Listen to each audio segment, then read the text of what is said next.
Good morning. It's about 7 o'clock on July 8th. I am by myself in the parking lot for the Gray's Peak Summit.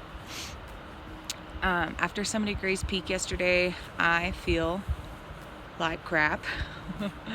I really struggled with it, so I'm gonna take a few days off, and Longbird is gonna keep hiking, and we'll meet back up at Grand Lake. In the meantime, I'm gonna take a few days off and recover. And I walked uphill to pee this morning and my legs were trashed, so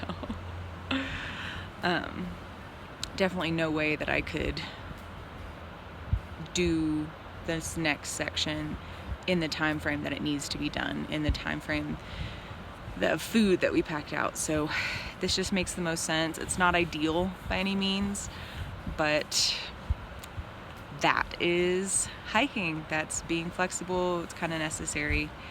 So I am here at the trailhead. It is full. Everybody has started their ascent up to Gray's Peak, and whenever they come down, I'm going to start asking for rides and hopefully make it into Silverthorne. If I'm being perfectly honest, I am struggling a lot with this altitude. I mean, I know a lot of people are, but it's getting to be a bit much for me, and it's to the point where I'm just not enjoying it. And so rather than pushing myself, getting injured, getting sick, and having to actually, end my hike long term, or, for a week, or just getting totally burnt out, I think just taking a few days off is gonna make a big difference. I'm just not a high altitude person. I like 10,000 and under. So this whole being level at 10,000 and just going up from there it's not my cup of tea.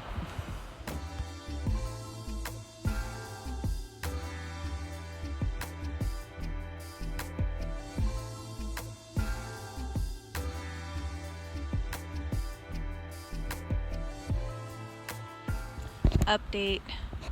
It is about 9 o'clock, and so far the only people who have come down from the summit are the people who started at 2 a.m. this morning. So I may have a little bit longer to wait, but I've had some really great conversations with people because everyone out here enjoys hiking, and I love talking about hiking.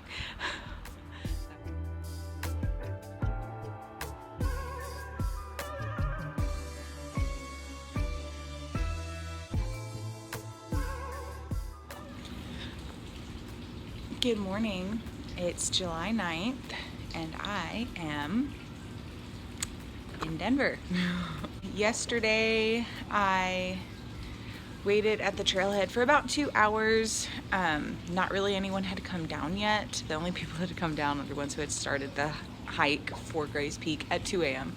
But then Longbird pulled up in a car with a couple from Michigan, I believe. This couple gave him a ride back up to check on me, make sure I was doing okay, and then they actually offered to take me into Silverthorne.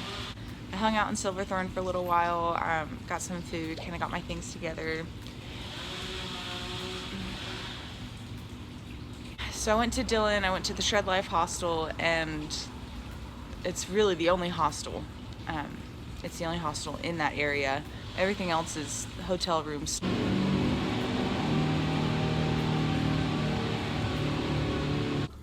Sorry, I had to come inside. It was so loud. So in Dillon, I got to the Shred Life hostel. The person who runs the hostel wasn't there. That's fine. They asked that you call or text in advance just so they make sure they have someone there. I didn't have enough service, so I just walked there. When I got there were these two pretty young guys, like maybe 18 or 19, just practically hotboxing the living room, which is fine. I'm 420 friendly. I really don't care. I'm just not a fan of it in the house. Everything smelling like it. It's kind of heavy. And then I looked around. It's a frat house, and it's like $30 for a night for a bunk. And in that area, that's great. If that's what you like, and if you really don't mind staying in a frat house, then sure. But it's just a bunch of young dudes smoking pot in someone's house with like Rasta colored posters everywhere, and just, they're watching some weird show. Maybe if Longbird had been there, but I wasn't gonna stay there by myself. So I called Isaac, and he was wonderful enough to drive all the way out on 70 to come get me and take me back to their house in Denver. So that's where I am now. Longbird is still hiking, and then on the 11th, when Jackie and Hannah were actually already planning to go meet us in Grand Lake, I'm just gonna go with them. So it's working out really well. I think everything happens for a reason. When I was here yesterday evening, they got 2 offers out in the house, which is amazing. So I think it's all working out. Yeah, like a little recovery time. I could just hang out.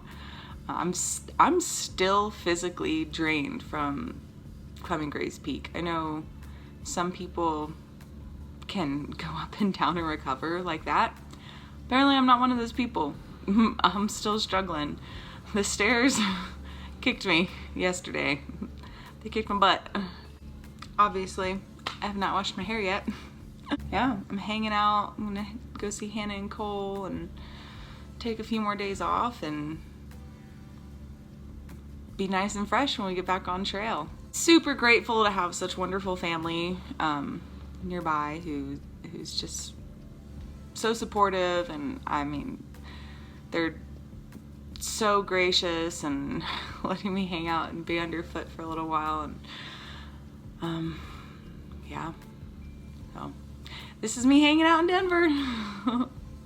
And then Longbird will also have some videos for me.